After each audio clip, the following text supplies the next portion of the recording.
Está con nosotros la asambleísta María Paula Romo, presidenta de la Comisión Legislativa de Justicia. Doctora, muy buenos días, bienvenida a Contacto Directo. Buenos días, Alfredo, muchas gracias. A ver, jurídicamente, ¿está ajustada a derecho la actuación del juez suplente Javier Andrade en el Tribunal Segundo de lo Penal que sentenció el caso Tapia? ¿Qué es lo que procede? ¿El Código Orgánico, la Constitución, el Código Penal? Sí, Alfredo, yo creo que en estos días hemos estado mirando lo que podrían ser las primeras consecuencias de la justicia usada como un recurso de la política. Y creo que esto se origina no con la destitución, entre comillas, de Benjamín Ceballos, sino mucho antes. Y la propia actuación de Benjamín Ceballos, al decir que un juez ad hoc no podía sentenciar en el caso Tapia, crea un precedente terrible y no debería ser nuestra preocupación solo los casos del 30 de septiembre, que ya son lo suficientemente graves, pero como precedente jurídico. Si es que hacemos una investigación de cuántos tribunales penales durante estos años han estado sentenciando con jueces ad hoc, porque aún no están implementadas las listas para los jueces suplentes o nombrados los jueces suplentes. Así que yo creo que todos los tribunales penales en estos años han tenido muchas sentencias, con las pocas sentencias que se logra ya en el sistema penal, muchas han sido dadas con jueces ad hoc, y yo creo que Benjamín Ceballos ha abierto la puerta para que se empiece a reclamar la nulidad no solamente del caso Tapia, sino en el sistema penal ecuatoriano. ¿Por qué? Otra vez, por usar la justicia como un recurso político y estar pensando que el problema en debate es el caso Tapia y no la magnitud del sistema penal y los precedentes que se pueden crear. Así que es correcta la actuación de un juez ad hoc, y es insólito pensar que un Consejo de la Judicatura, en un caso tan nombrado y que concita tanto interés en el país, no se dio cuenta de qué jueces estaban actuando y tuvo que esperar a que haya sentencia. Y lo que ha hecho Ceballos, por supuesto, no justifica en lo absoluto lo que ha pasado luego con Cova y su propia destitución. Creo que lo que ha pasado en estos días con la función judicial se puede resumir en que estamos jugando con fuego, Alfredo. Claro, el asunto es que algo que se ha venido haciendo no quiere decir que esté bien hecho. O sea, se han venido actuando con estos jueces ad hoc, pero el Código Orgánico de la Función Judicial dice otra cosa. Entonces, esto es una irregularidad de una justicia que está estructuralmente podrida desde hace mucho tiempo. Pero aquí el problema es que a veces se usa un argumento, a veces se usa otro argumento, incluso el propio presidente del Tribunal Penal ya no utiliza el argumento que usó cuando lo nombró al juez Andrade como juez ad hoc, sino que utiliza otro argumento. Veamos lo que dijo ayer aquí en Contacto Directo. Lo que se aplicó directamente a la Constitución, y la Constitución existen principios constitucionales que son de aplicación directa e inmediata. Tenemos el principio de celeridad, que está incluso por sobre el Código Orgánico de la Función Judicial. En la sentencia inclusive aplicamos la jurisprudencia de la Corte Interamericana de Derechos Humanos a efectos de bajar incluso la pena que se les impuso a los acusados. Es decir, el tipo penal establece una pena mínima de 4 años, una pena máxima de 8 años, y en aplicación de los principios de la jurisprudencia de la Corte Interamericana, que es jurisprudencia vinculante y forma parte del bloque de constitucionalidad, y por tanto es también de aplicación directa e inmediata por parte de jueces y juezas. Entonces se le bajó la pena al coronel Tapia, de 4 años a 3 años de reclusión.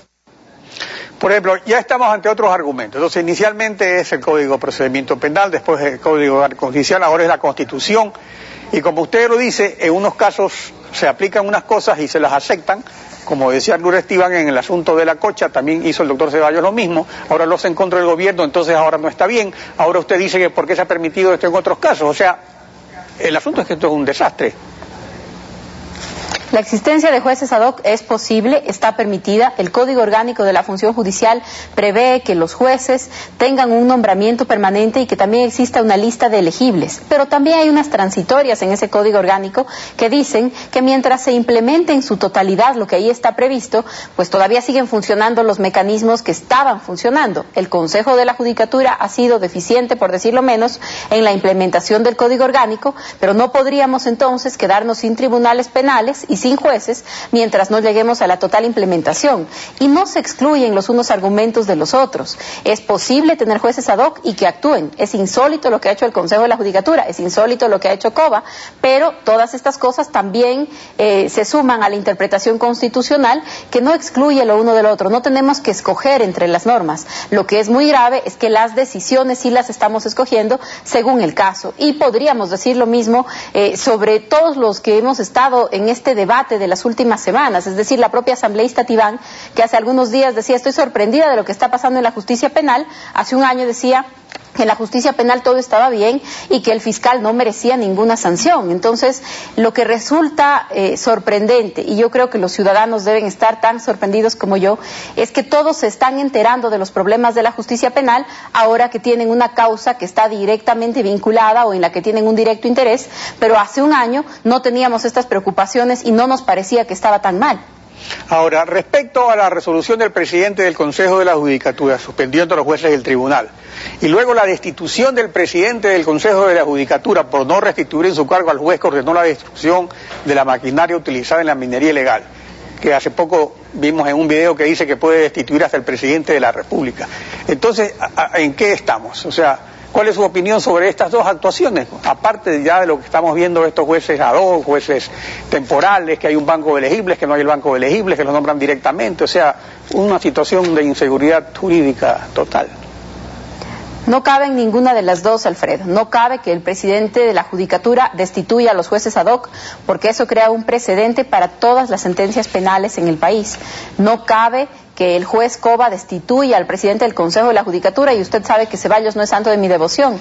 Creo que debió haber sido separado del Consejo de la Judicatura a través del juicio político en la Asamblea y hace mucho tiempo, pero no cabe que sea destituido de la forma en la que fue destituido, y creo que la señal nos la ha dado con su ejemplo el propio juez Cova. Él dice con una acción de protección podría destituir cualquier juez de primera instancia al propio presidente de la República. Imagínese usted si llegamos a ese punto. Además, hay una sentencia de la Corte Constitucional de hace pocas semanas que aclara en jurisprudencia que es de aplicación obligatoria en el país, que las destituciones solamente las puede ordenar la Corte, que si un juez observa desacato de una acción constitucional debe remitir el proceso a la Corte, y la Corte Constitucional en otros casos ya ha destituido funcionarios, ha destituido jueces, ha destituido fiscales, ha destituido funcionarios de la Procuraduría, y es correcto que la Corte pueda hacerlo en su tarea de control de constitucionalidad.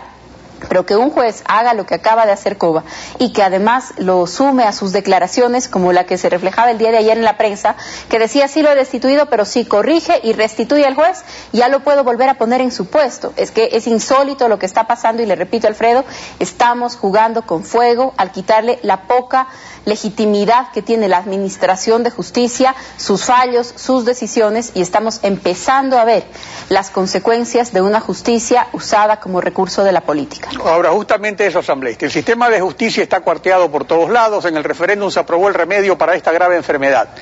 Se podrá curar a la justicia enferma alargando la transición y con una fórmula similar a la que usó Alberto Fujimori en 1992, con un consejo de la judicatura nombrado a dedo y un director general de la judicatura con amplísimos poderes.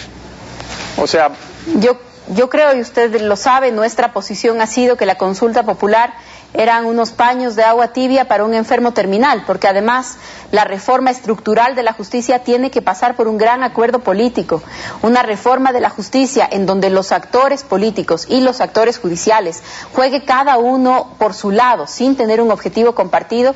Es muy difícil que se convierta en el remedio. Yo me temo que lo que estamos viendo no es pues el paso anterior a la solución que nos va a dar la consulta, sino todo lo contrario, jueces que empiezan a actuar condicionados por una transición marcada políticamente. Asambleísta Romo, muchas gracias por su participación en Contacto Directo.